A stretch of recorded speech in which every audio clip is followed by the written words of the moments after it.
In the previous video, we introduced the equation delta G equals delta H minus T delta S. So in this equation, we have two new variables. We have delta H and we had delta S. And we said delta H is enthalpy and delta S was entropy. Right? And as a reminder here, our enthalpy we said was heat. And entropy we said was disorder. So let's explore these two a little bit more, and then we're going to come back to this equation and figure out why certain signs, positive or negative, of delta H and delta S contribute to a spontaneous reaction. So let's focus in on heat.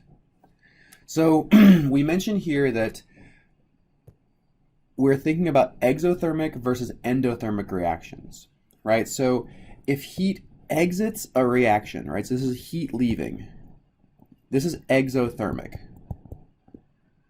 And a great way to remember this is exit. Heat is exiting. So in this process, remember heat is energy.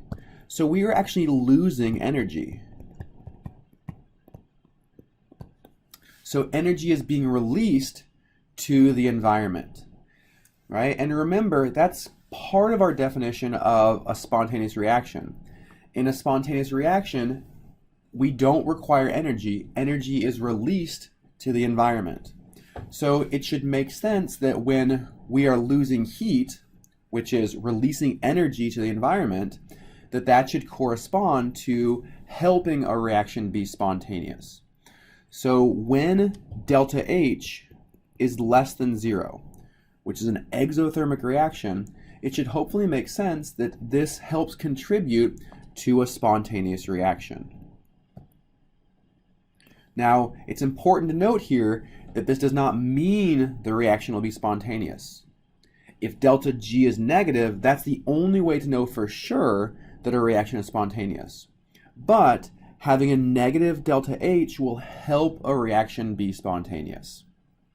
Okay? In the opposite situation, where heat actually enters our reaction, so we have heat going in, this is heat entering. This is endothermic. So entering, endo. All right? In this case, we are giving our reaction energy. And when we give our reaction energy, that's the opposite of spontaneous. That's contributing to non-spontaneous. So when delta H is greater than 0, this is actually contributing to a non-spontaneous reaction. Okay, that's because we are giving our reaction energy. All right, so that's enthalpy. Just remember exit, exothermic, enter, endothermic, and that will help you remember that when heat enters the system, it's non-spontaneous because we're giving the reaction energy. All right, let's think about entropy. Well, entropy we said is disorder, right? And if you recall from the previous video, we said that the transition from order to disorder is one that's favorable. This requires no energy. In fact, it will produce energy because the disordered state is the more favorable state. So the more disorder there is, the lower in energy. Okay, and if we reverse this and go from disorder to order, so we go in this direction, that actually corresponds to an unfavorable transition. So there's my little sad face. Right, so going from disorder to order is not favorable, but going from order to disorder is favorable. Okay, so this corresponds to a delta S that's greater than 0, meaning we start low and end up at a high disorder. This is contributing to a spontaneous reaction. So when delta S is positive, this contributes to a spontaneous reaction. But if delta S is negative, this means that we are going from disorder to order, and we said that's not good. This actually requires energy. So this is non-spontaneous.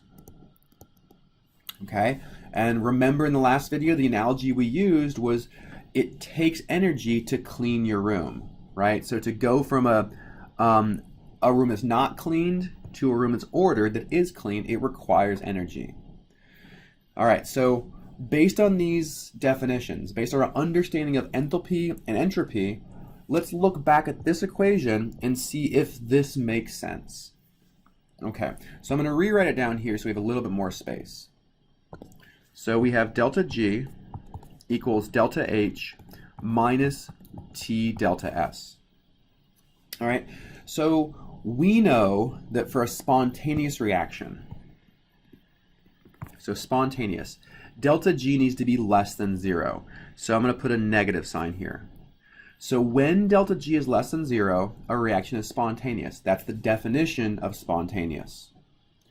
Okay, and we said that when a reaction is exothermic, right? So up here, when a reaction is exothermic, heat is exiting the system, so heat is being released, and that helps contribute to a spontaneous reaction.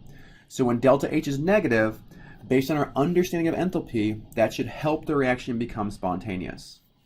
And now exploring our equation, this should hopefully make sense, right? So delta G equals delta H. So if delta H is negative, then this should help make delta G more negative. All right, let's think about delta S. We said that when delta S is positive, this contributes to a spontaneous reaction. So if delta S is positive, this should help delta G be more negative. And in fact, it does work out this way because of this negative sign. So we have delta G equal delta H minus T delta S. So if delta S is positive, then this whole term is negative. So the big punchline here is that when delta H is negative and delta S is positive, then we know for sure this reaction will be spontaneous. Okay? What about the opposite?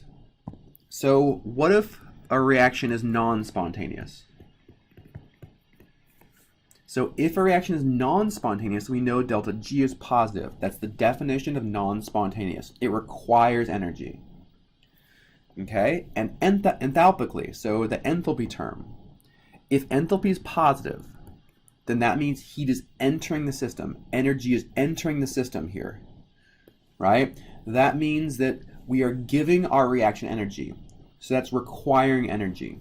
So when delta H is positive, this contributes to a positive delta G. And when delta S is negative, because again of this negative sign here, if delta S is negative, and we take a negative times a negative, this gives us an overall term of positive. So in this case, we have a positive plus a positive. So under these conditions, the reaction must be non-spontaneous. If enthalpy is positive and entropy is negative, then the reaction is non-spontaneous. Okay, so in the next video, we're going to go ahead and explore two more possibilities, and that's if both enthalpy and entropy have a positive sign, or if both enthalpy and entropy have a negative sign. We're going to see in these cases, the reaction is temperature dependent.